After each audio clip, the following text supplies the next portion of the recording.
وعلى جده وجدته وعلى أمه وأبيه وعلى أخيه وأبنائه.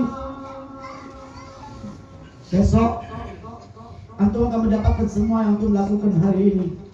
Benar-benar membuat antum akan bahagia di sisi Rasulullah.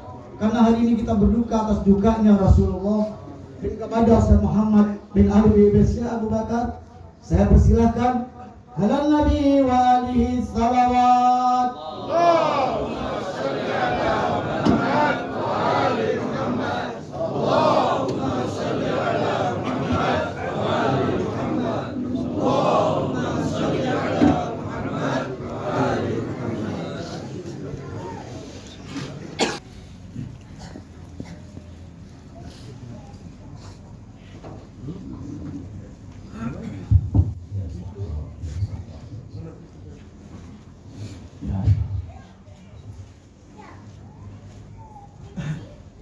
Bismillahirrahmanirrahim.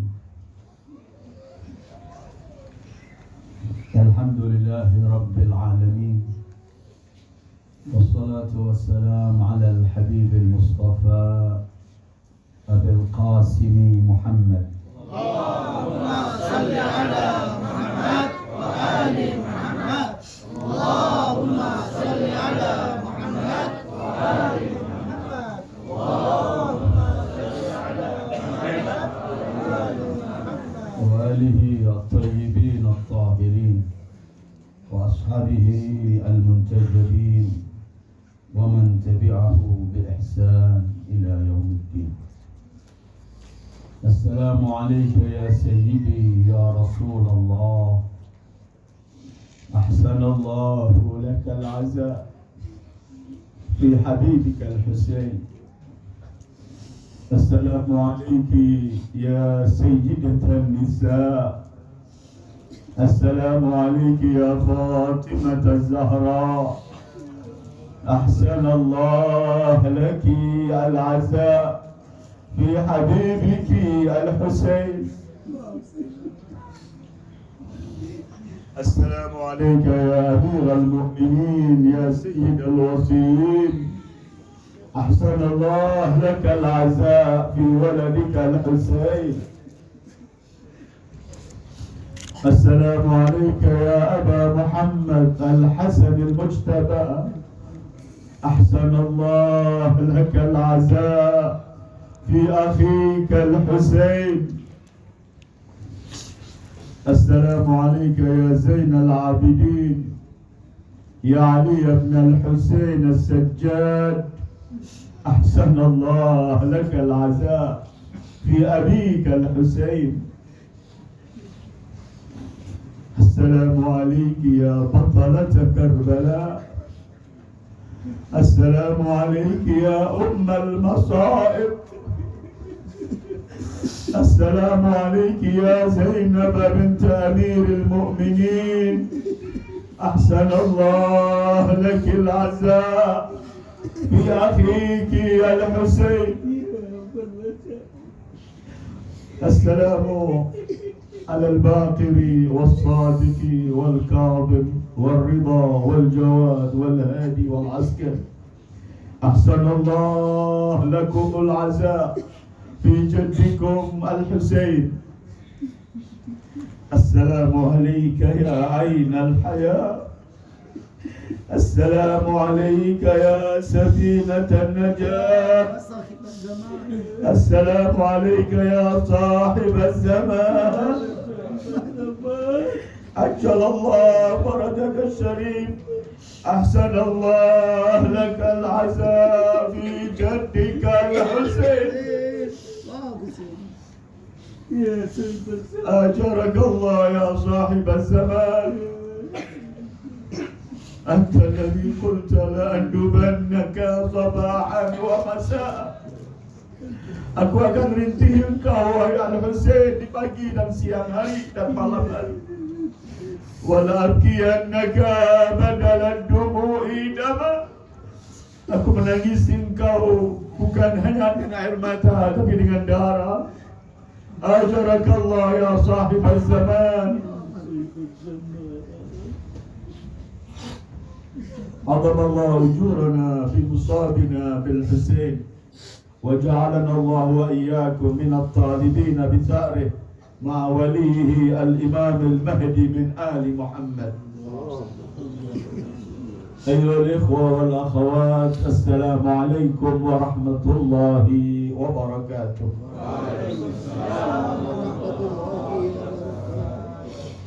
Hari ini puncak hari kesedihan Ahlul Bait. Hari ini kita mengenang Ashura. Karena dengan mengenang Ashura kita akan tetap menjaga Islam kita. Setiap tetesan darah Abi Abdillah di padang Karbala itulah yang menghidupkan hati-hati dan para pejuang kaum muslimin untuk menegakkan kalimat Allah. Hari ini kita mengenang kembali Karbala, karena dengan mengenang peristiwa Karbala di hari Ashura maupun Arba'innya merupakan cahaya yang akan mengantarkan kita untuk meraih kesuksesan. Hari Karbala, saat kita mengenang hari Ashura, artinya kita sedang ingin protes dengan semua kezaliman yang ada di alam ini. Hari ini adalah hari perjuangan dan pengorbanan. Hari ini hari Ashura, hari cinta dan setia. Bagi mereka para keluarga dan sahabat-sahabat setia Imam Husain salamullahi alaihi. Hari ini kita akan mengambil pelajaran dari Abi Abdillah al-Husain sebagai kelompok individu, lelaki, wanita, seorang ayah, seorang anak, suami atau istri, semua bisa mengambil pelajaran dari Madrasah Karbala yang sedang kita peringati hari ini. Hari ini terbunuhnya cucu Rasul Sallallahu Alaihi Wasallam. Hari ini kepala suci Abi Abdillah al-Husain dipisahkan. Siapakah beliau? Khabisu ashabil kisah. Beliau yang disebut oleh Allah, yang disucikan dalam ayat Tathir, innama yuridullah liyudhiba ankum ar-rijsa ahlal bait wa yutahhirakum tathira. Siapa yang dibantai hari ini dan dipisahkan kepala sucinya dari jasadnya, beliau yang Allah minta agar umat ini membayar upah risalah. Qul la as'alukum alaihi ajra illa al-mawaddata fil qurba. Ini yang diminta oleh Allah untuk dicintai. Hari ini dibantai bukan seorang diri, keluarganya, saudara-saudaranya, anaknya yang paling besar sampai yang paling kecil, wanita-wanitanya ditawan. Inikah yang harus diberikan oleh keluarga yang diminta oleh Allah agar kita cintai. Hari ini yang dibunuh adalah Sayyidus Syuhada, Sayyidu Syababi Ahlil Jannah, pemimpin surganya. Sementara umat ini melakukan sholat dan semua ritual yang diajarkan oleh agama ingin meraih surga, tapi pemimpin penghuni surganya dibantai dengan cara semacam ini. Hari ini kita duduk untuk mengenang peristiwa itu, untuk mengkaji apa yang disampaikan oleh beliau. Hari ini menjelang sore semacam ini, semua dibantai, anak-anak kecil, kemah-kemah sebentar lagi dibakar. Wanita-wanita keluarga Rasul siap-siap menjadi tawanan yang akan dikelilingkan dari kota ke kota. Hari ini adalah hari Ashura. Seperti hari ini dibantai beliau Abi Abdillah al-Husain, Sayyidu Syababi Ahlil Jannah. Kenapa beliau bangkit? Kenapa beliau mengorbankan semua yang beliau miliki? Kenapa beliau hanya dengan 70 orang keluarga dan sahabatnya siap melawan puluhan ribu pasukan terkutuk itu? Kenapa beliau bangkit? Jawabannya simpel dan singkat, untuk menjaga agama Islam. Untuk menjaga agama datuknya Sayyidil Wujudi Muhammad.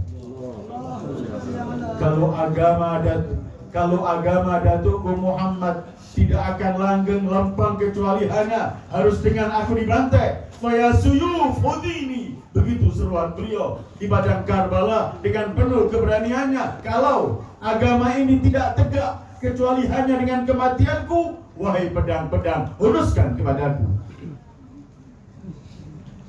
Hari ini di mana beliau memberikan contoh sahabat kesekusa Ahlul Bait, keluarga beliau dan sahabatnya, bahwa segala dari wujud ini murah, yang mahal hanyalah kebenaran, yang mahal hanyalah Islam. Maka beliau tunjukkan kepada dunia semua yang beliau miliki, beliau korbankan karena semua murah, yang termahal adalah Islam. Hari ini kita ingin belajar bagaimana kita menyikapi diri kita untuk melihat Islam yang termahal agar kita menjaga Islam itu. Beliau bangkit untuk menjaga agama Allah.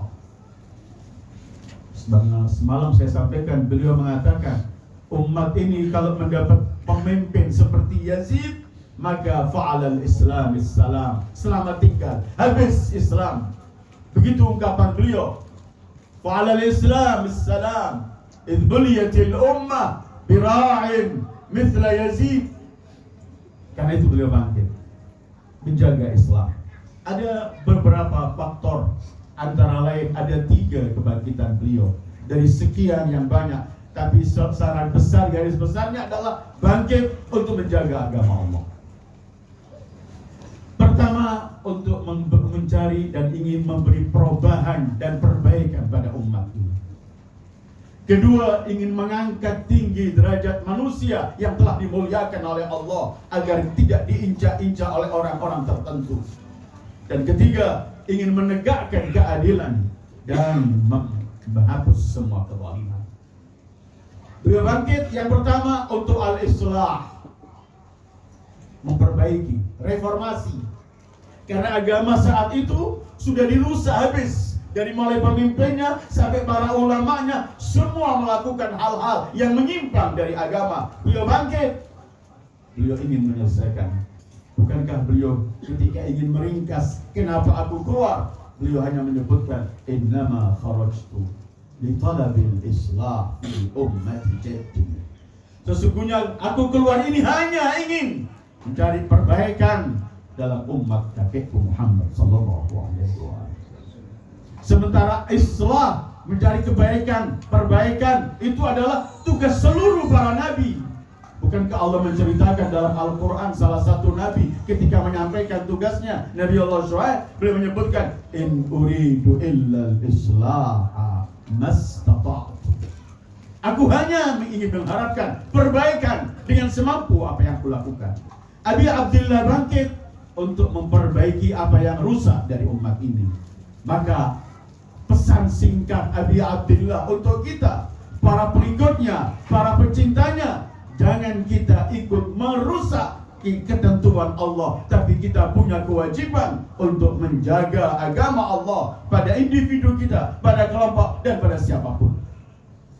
Innama kharajtu li talabil islah fi ummati jaddi. Kedua, beliau bangkit untuk mengembalikan martabat, kedudukan, kemuliaan seseorang manusia. Manusia itu adalah makhluk Allah yang mulia. Walaqad karramna bani Adam. Begitu firman Allah, kami telah muliakan anak Adam, siapapun mereka itu. Kemudian kemuliaan ini dibimbing oleh Allah, Allah mengutus para rasul, menurunkan kitab untuk membimbing agar manusia tetap dalam kemuliaannya. Tiba-tiba di zaman beliau bangkit. Karena di zaman beliau, umat manusia sudah diinjak-injak martabatnya, dihina, dijauhkan dari yang harus mereka lakukan untuk meraih kemuliaan. Bukankah beliau menyebutkan inna da'i rakasa baina thnatain baina sillati wal dhillah hayhata min dhillah. Manusia terkutuk, anak manusia terkutuk ini menghadapkan pada kita dua pilihan, pedang atau kehinaan. Hayhata min dhillah, kata beliau, jauh dari kita dhillah. Ya Allah wa rasuluh wal mu'minun. Allah tidak mengizinkan kehinaan. Para rasul dan kaum mukminin tidak boleh hidup dalam kehinaan. Karena itu beliau bangkit seraya beliau mengatakan mithli la yubayi' mithla. Orang sepertiku tidak pernah akan berbaiat kepada orang seperti Yazid. Karena manusia akan habis saat itu. Injak-injak semua. Harga diri manusia habis. Imam bangkit imam. Mengorbankan semua yang beliau miliki untuk mengembalikan agar manusia hidup dalam mulia. Walillahil izzatu walirasulihi walil mu'minin. Kemuliaan milik Allah, milik Rasul dan kaum mukminin. Maka Imam Husain saat melihat umat kaum jatuhnya sallallahu alaihi wa alihi diperlakukan dengan perilaku yang hina dan keji, beliau bangkit ingin mengembalikan manusia kepada kitabnya. Hayhat minna dhillah, hayhat minna dhillah, hayhat minna dhillah, hayhat minna dhillah, hayhat minna dhillah, hayhat minna dhillah. Ketika beliau bangkit untuk menegakkan keadilan. Jadi kalau pertama ingin mencari perbaikan pada umat ini, kedua untuk mengembalikan harga diri dan kemuliaan manusia, ketiga beliau bangkit untuk menegakkan keadilan dan membasmi dan melawan kezaliman. Islam ini agama yang Allah berikan pada seluruh para nabinya, yang terakhir sampai terakhir Sayyidul Anbiya wal Mursalin. Tujuannya adalah untuk menegakkan keadilan di tengah manusia, menegakkan keadilan misi seluruh para nabi. Dengarkan firman Allah. Allah berfirman dalam surat Al-Hadid ayat 25, laqad arsalna rusulana bil bayyinat wa anzalna ma'ahumul kitaba wal mizan liyaquman nas bil qist. Kami utus seluruh para rasul dengan Allah berikan segala macam mizan dan semuanya. Tujuannya apa? Agar manusia menegakkan keadilan. Beliau bangkit karena pemimpin di zaman itu mereka jauh dari keadilan. Mereka menindas orang-orang mustadhafin. Orang melakukan baitul mal mereka kuasai dengan sekehendak mereka. Sementara orang-orang yang tidak mendapatkan keadilannya, mereka para pemimpin saat itu sangat mudah membunuh orang, tidak memiliki harga diri orang manusia saat itu. Beliau bangkit untuk meneruskan perjuangan para nabi. Bukankah Allah dalam Al-Qur'annya Allah selalu menyebutkan mengenai keadilan? Innallaha ya'muru bil 'adl. Allah memerintahkan keadilan.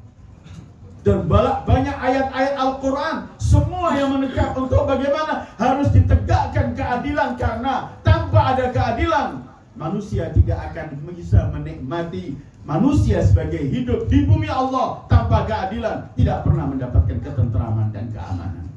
Hanya keadilan. Karena itu imam akhir dari para imam yang masih hidup sekarang di tengah-tengah umat ini, tetapi digaibkan oleh Allah. Ketika nanti akan muncul, Allah janjikan kemunculannya ialah yamla'ul arda qistan wa adla, akan memenuhi bumi Allah dengan keadilan. Cuman keadilan, karena dengan keadilan semuanya akan selesai. Abi Abdullah al-Husain, beliau bangkit untuk mencari keperbaikan pada umat ini, untuk mengangkat kembali hak-hak umat manusia yang dimuliakan oleh Allah, untuk menegakkan keadilan dan melawan kezaliman. 3 misi ini harus ada di tengah-tengah kita. Bagaimana kita sebagai pecinta Abi Abdullah, bagaimana kita yang menangisi dan merintihi Abi Abdullah, harus selalu ada perbaikan pada diri kita. Harus selalu kita memberikan hak-hak kemuliaan manusia, dan harus selalu kita tegakkan keadilan dalam kehidupan kita. Jangan kita berbuat zalim sementara kita menangisi orang yang berjuang untuk membasmi kezaliman.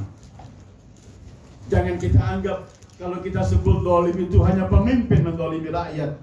Bisa seorang ayah menzalimi anaknya, bisa seorang anak melakukan sesuatu kejam zalim pada orang tuanya, bisa suami, bisa istri, bisa majikan terhadap pembantunya. Apapun bentuk kezaliman diperangi dan tidak boleh ada bagi pada para pecinta dan para pengikut Abi Abdillah al-Husain. Memperbaiki diri, mengangkat tinggi kedudukan manusia dan menyebarkan keadilan. Itu misi yang harus selalu ada. Ayyuhal ikhwah wal akhwat, bukankah Karbala merupakan madrasah? Semua pelajaran indah disampaikan oleh Imam Husain di madrasah Karbala. Dan madrasah itu menyampaikan hal-hal yang besar sampai yang kecil, semua beliau sampaikan. Bukankah di malam hari Aliul Akbar saya sampaikan, dalam peristiwa semacam itu pun imam masih menyampaikan masih menyampaikan pesan ibumu. Artinya pelajaran tidak ada yang terlewatkan, semua pelajaran indah disampaikan oleh beliau. Maka kita harus mengambil pelajaran. Jangan kita kemudian mengikuti, memperingati, tapi kita jauh dari pelajaran-pelajaran yang beliau sampaikan. Karena Abi Abdillah Qur'anun Natiq, Quran yang berbicara. Semua sepak terjang beliau, ucapan beliau adalah dari sumber Al-Quran. Saya ingin berhenti sejenak hari ini, karena hari 10 ini yang paling, acara yang paling inti adalah maktal nanti. Bagaimana kita akan melihat dari awal tragedi ini sampai kita menyaksikan bagaimana sampai terpisahnya kepala suci. Ada pelajaran demi pelajaran, salah satu yang disampaikan oleh Abi Abdillah di saat semacam ini, di siang hari padang Asyura, padang Karbala di hari Asyura. Tiba-tiba Abi Abdillah yang tidak boleh pisah dari Al-Quran, yang semua sepak terjangnya, perilakunya adalah Al-Quran. Pelajaran yang satu ini harus kita mengambil dengan serius untuk kita lakukan. Memang kita manusia punya syaitan, punya hawa nafsu, kadang-kadang terkalah, tetapi kita punya niat, dan kita kemudian saling menegur antara kita, sesama kita. Wa tawassaw bil haqq wa tawassaw bis sabr. Pelajaran penting yang disampaikan oleh beliau ini harus di hari Asyura semacam ini kita akan berjanji di hadapan Abi Abdillah al-Husain untuk kita mengikuti pelajaran itu. Apa yang beliau lakukan? Di tengah-tengah cuma 70 orang, pembantaian yang begitu dahsyat melawan puluhan ribu. Tiba-tiba begitu masuk waktu salat zuhur, beliau salat di tengah-tengah peperangan itu.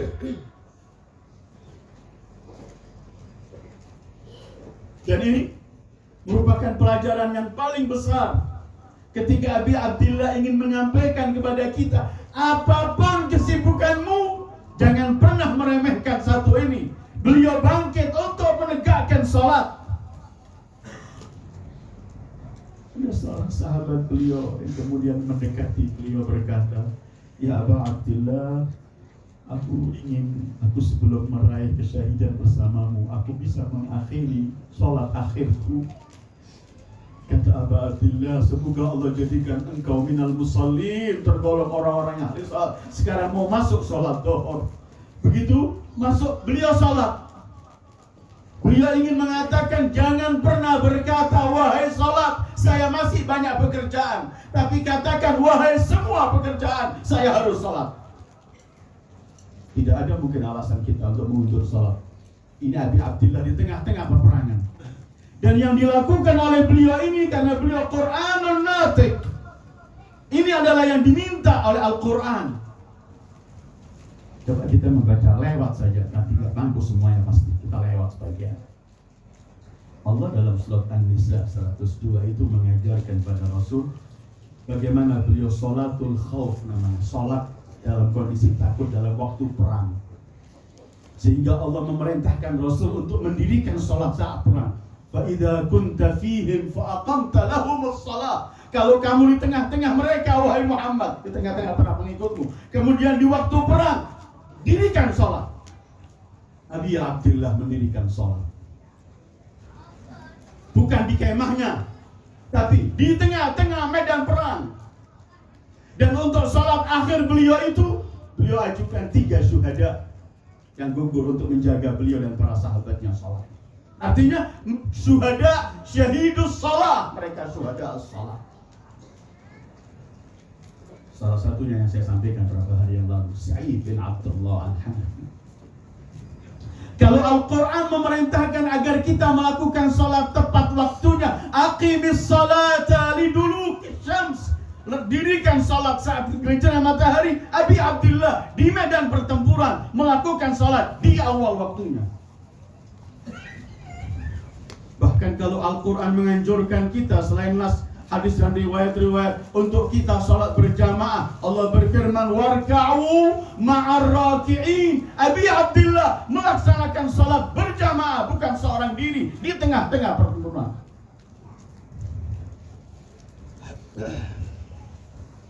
Kalau Al-Quran memuji manusia-manusia mulia yang tidak ada siapa, tidak ada apapun yang akan menghalau mereka untuk melaksanakan sholat. Allah berfirman, rijalun la tulhihim tijaratun wala bai'un an dzikrillah wa iqamis shalah. Ada manusia-manusia yang tidak ada saat berbisnis, saat jual beli, apapun tidak mampu mengulur waktu salat mereka dan zikir mereka. Abi Abdullah siap dirinya, jiwanya gugur, yang penting melakukan salat. Tidak ada yang menghalau beliau. Beliau tidak berkata sebentar salat, aku masih perang, tidak. Tapi beliau berkata, perang, aku mau salat.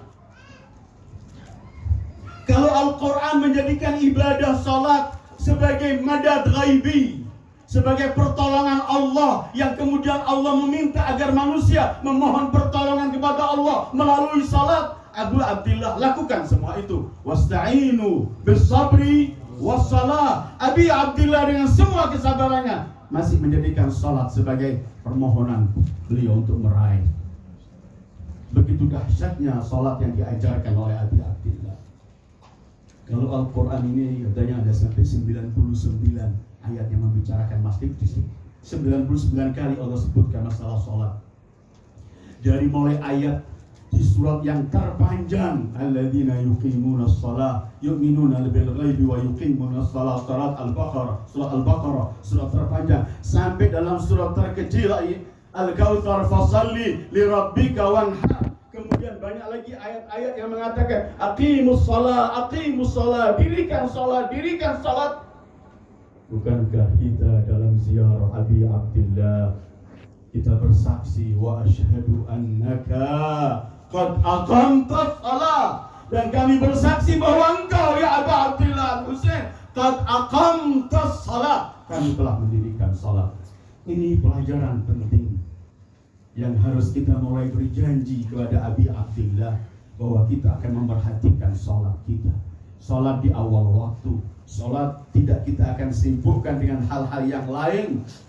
Kalau kita masih meremehkan sholat, berarti kita meremehkan darah suci Abi Abdullah, darah keluarga beliau, darah sahabat-sahabat beliau, yang beliau semua curahkan demi untuk menegakkan sholat. Pelajaran penting yang harus kita beri. Hari ini kita harus berjanji pada Abi Abdullah, kita akan melaksanakan sholat ya Abu Abdullah, dan serius melakukan sholat. Tidak kita ulur karena masih ada sibuk. Tidak ada kesibukan selebih perang. Toh Abi Abdullah tidak beralasan meninggalkan sholat atau bahkan mengakhirkan karena masih perang, tidak. Ini pelajaran yang harus selalu ada di tengah-tengah kita, para pecinta, para pengikut Abi Abdullah Husain sallallahu alaihi wasallam. Ayyuhal ikhwah wal akhwat, dan masih banyak. Di Karbala itu ada ribuan pelajaran, dan semua pelajaran bisa merubah kehidupan kita menuju yang terbaik.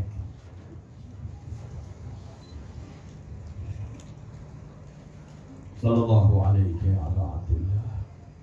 Di hari semacam ini, Abi Abdullah, seorang diri sekarang di Karbala, di depan kemah beliau, Abi Abdullah, seorang diri, gharib. Saudara-saudaranya telah gugur, keponakannya gugur, anaknya gugur, semua habis. Sampai anak yang paling kecil pun sudah habis semua. Tinggal seorang diri, Abi Abdullah. Dalam kitab yang judul kitab itu namanya Innahul Husain wa Kafa. Ada satu kitab namanya Dia Adalah Husain dan Cukup. Artinya nggak perlu lagi diberitahu siapa Husain. Nggak ada orang akan memberitahu matahari itu apa. Semua orang akan kenal. Dalam kitab Innahul Husain wa Kafa disebutkan dalam kitab itu bahwa Al-Imam Husain setelah melihat semua keluarganya, semua sahabat-sahabat beliau telah gugur, Imam Husain kemudian beliau pamitan kepada wanita-wanita di kemah.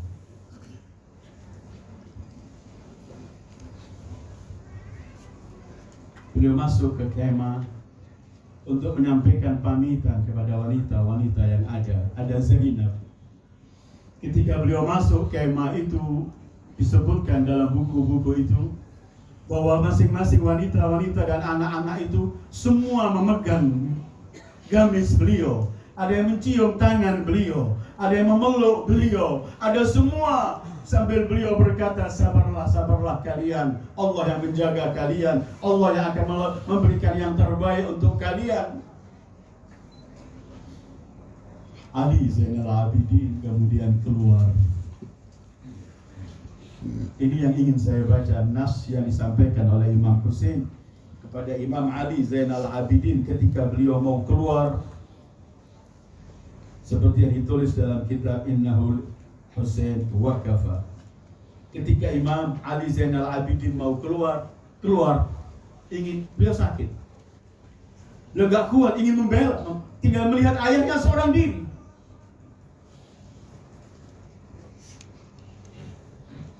Begitu Ali Zainal Abidin keluar, Imam Husain spontan berkata kepada Zainab, "Khudhihi li'alla tabqa al-ard khaliyah min nasli Muhammad." Zainab, ambil sajad ini, bawa masuk supaya bumi Allah tidak sunyi dari keluarga Muhammad. Ini musuh memang ingin menghabiskan semua keluarga Muhammad. Khudhi. Terus ini ucapan beliau, "Ya waladi, anta maridun wa laysa 'alaika al-jihad." Oh anakku, engkau dalam kondisi sakit. Allah enggak wajibkan engkau untuk jihad. Wa antal hujjatu ba'di, dan kamulah hujjah Allah setelahku. Wa anta abul a'immah, dan engkau adalah ayah dari para imam. Wa kafilul aitami wal arafil, dan kamu yang menjaga anak-anak yatim dan janda-janda ini. Wa anta radhi harami ilal Madinah, dan engkau yang akan mengembalikan wanita-wanita dan anak-anak ini ke kota Madinah. Setelah itu Imam Husain mengumpulkan semua keluarganya di luar kemah, disuruh masuk semuanya. Wa nadal Imam Husain ahla baiti, manggil semua keluarganya. Kemudian beliau berkata, "Inna ibni hadha khalifati alaikum muftaradut ta'ah." Sesungguhnya anakku ini adalah khalifahku atas kalian setelahku dan wajib ditaati. Dengarkan akhir dari ucapan Imam Husain, akhir perpisahan kepada Imam Ali Zainal Abidin setelah menyebutkan bahwa engkau adalah khalifahku, hujjah Allah setelahku yang wajib ditaati. Berbahagialah wahai Syiat Ali. Dengarkan apa ungkapan Imam Ali. "Ya waladi, balligh syi'ati 'anni salam Wahai anakku, sampaikan kepada syiahku dariku salam. Ya Aba Abdillah, dalam kondisi itu kamu masih mengingat para pecintamu, para pengikut. Ya waladi balligh syi'ati anni salam. Anakku, sampaikan kepada syiahku salam. Terus wa qul lahum, katakan pada mereka, para syiahku, inna abi mata ghariban bandubur. Katakan pada para pecintaku bahwa ayahku mati dalam keadaan terasing, maka rintihilah.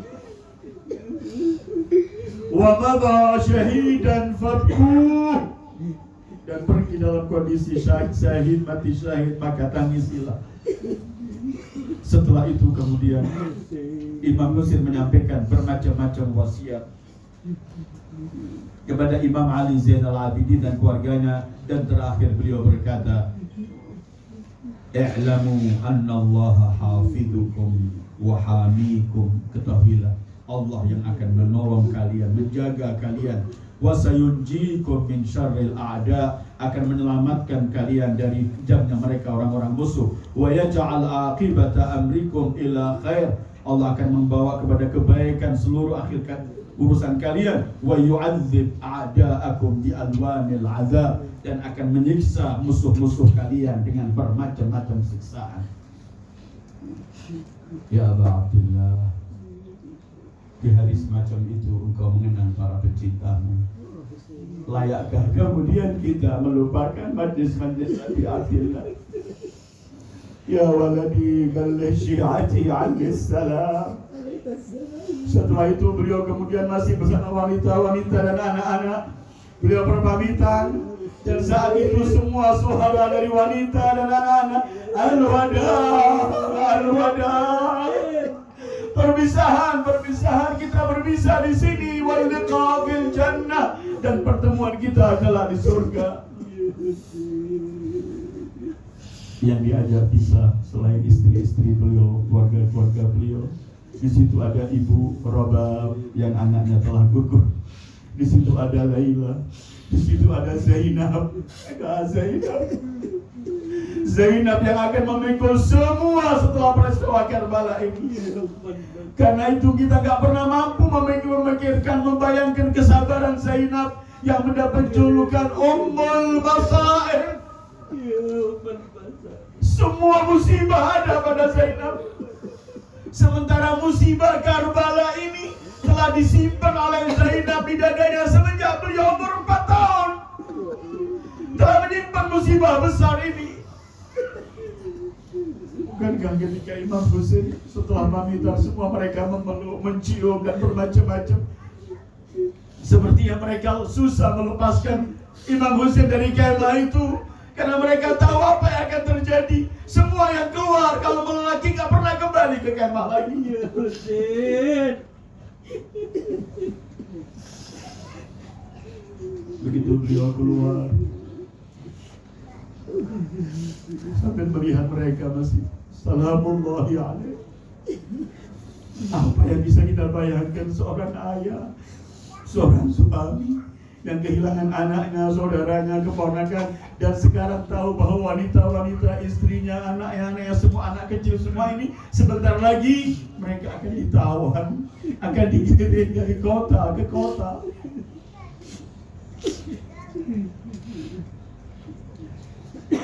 Ini peristiwa yang gak bisa kita tinggalkan kalau kita berbicara di hari Asyura. Ketika Imam Husain keluar dari kemah dengan berat melangkahkan kakinya, ketika beliau mulai mau naik kudanya, Zainab keluar dari kemah. Zainab berkata, sebentar abangku. Imam Husain sudah di atas kuda. Imam bertanya, kenapa adikku? Turunlah engkau dari kuda. Imam Husain pun turun, kenapa adikku? Tiba-tiba Zainab berkata, abangku Husain, apakah engkau lupa saat akhir-akhir kehidupan ibu membisikkan sesuatu kepadaku? Kemudian engkau bertanya, dan aku katakan, kelak aku akan sampaikan apa bisikan ibu kelak di Karbala. Kata Abi Abdillah, benar-benar apa kata Ibunda Fatimah, wahai Zainab? Dialog terakhir. Sebentar lagi Zainab gak menemukan lagi suara Al-Husain. Apa kata Ibunda, wahai Zainab? Apa kata Ibunda Fatimah? Kata Zainab, bukakanlah lehermu, wahai Abdillah.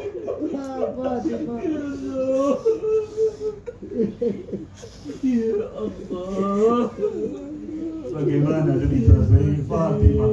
Beliau sampai akhir hayatnya memikirkan peristiwa ini. Bukalah lehermu, wahai abangku. Imam Husain menuruti Zainab. Kemudian Zainab mencium jauh leher Al-Husain. Setelah beliau mencium leher Al-Husain, beliau mengarahkan wajahnya ke Madinah seraya berkata, "Ummah, ibuku, telah kusampaikan amanatmu kepada ibu. Wasiatmu telah kulakukan." Karena di akhir hayat itu Zahra membisikkan sesuatu pada Zainab. "Oh anakku Zainab, aku tidak akan melihat kelak apa yang terjadi di Karbala, tapi engkau akan menyaksikan. Tolong anakku Zainab, ciumlah leher Husain sebagai wakil dariku."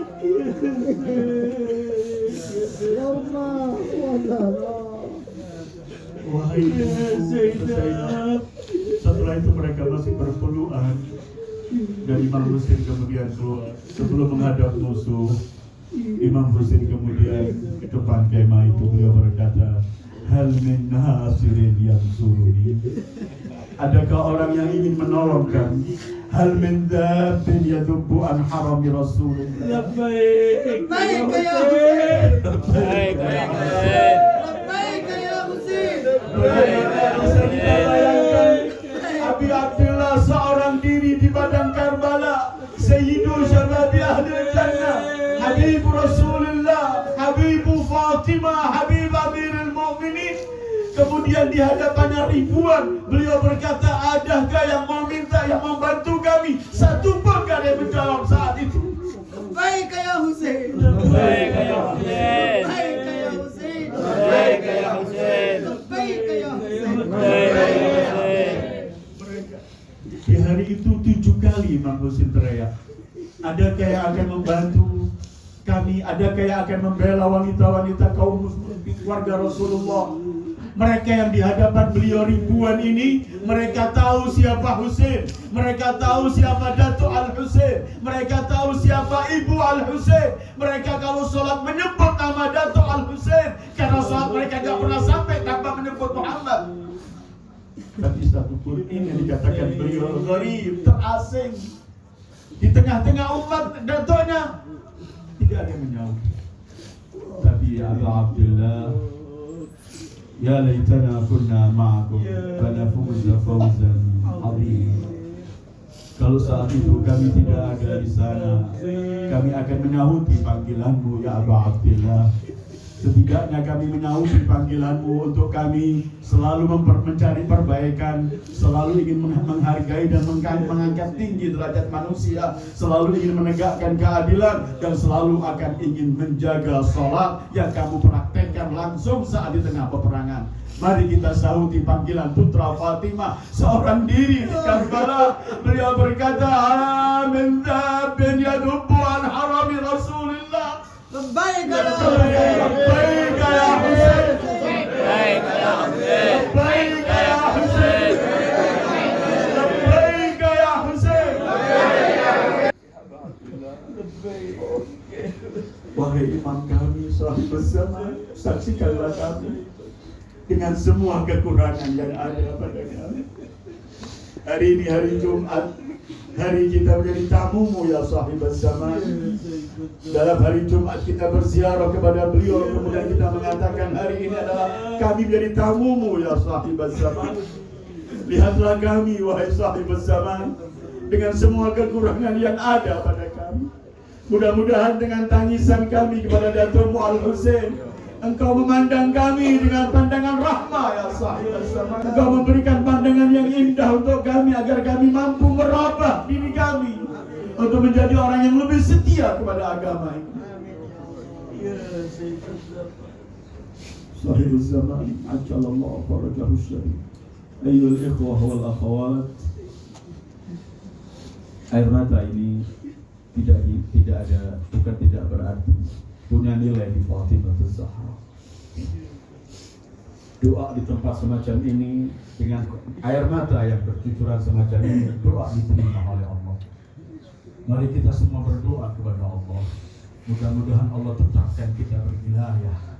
Mudah-mudahan tetap kita memiliki cinta pada Rasul dan keluarganya. Hidup dengan cinta dan kelak mati dengan membawa cinta ini.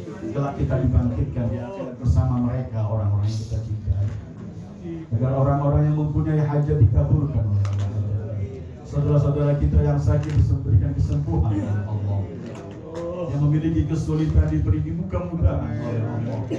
Dan mudah-mudahan selalu kita menjadi orang yang akan membanggakan Al-Husain, tidak mengecewakan Al-Husain, tidak mensia-siakan darah Al-Husain, tetapi kita ingin menjadikan Al-Husain senyum dengan kita memperbaiki diri kita dengan yang terbaik, dengan kita menghargai dan mengangkat tinggi kedudukan manusia, dengan kita melaksanakan keadilan dan melawan kezaliman. Sallallahu alaihi ya Aba Abdillah wa ala al-arwah allati halat fi fina'ik alayka minni salamullahi abada ma baqitu wa baqiya al-layl wan-nahar wa la ja'alahu Allah akhira al-ahd minna li ziyaratikum. Assalamu ala al-Husain وعلى علي بن الحسين وعلى أولاد الحسين وعلى أصحاب الحسين. السلام على الحسين وعلى علي بن الحسين وعلى أولاد الحسين وعلى أصحاب الحسين. السلام على الحسين وعلى علي بن الحسين وعلى أصحاب الحسين وعلى أصحاب الحسين. Semoga Allah beri kemudahan kita untuk bisa makan suci beliau di dunia secepatnya dan telah meraih syafaat beliau di akhirat. Dan mudah-mudahan majlis ini apabila memiliki pahala di sisi Allah, kita hadiahkan pertama kepada kita yang telah mendahului kita, dan pada setiap kaum mukmin yang tahun-tahun yang lalu mungkin menghadiri acara semacam ini sementara mereka telah kembali. Mudah-mudahan semua Syiatu Amirul Mukminin di seluruh penjuru dunia dan seluruh kaum muslimin mendapatkan keterangan di kuburan mereka di barakati Abi Abdillah Al-Husain. Wa sallallahu ala khairi khalqihi Muhammad wa alihi ajma'in. Wassalamu alaikum warahmatullahi wabarakatuh.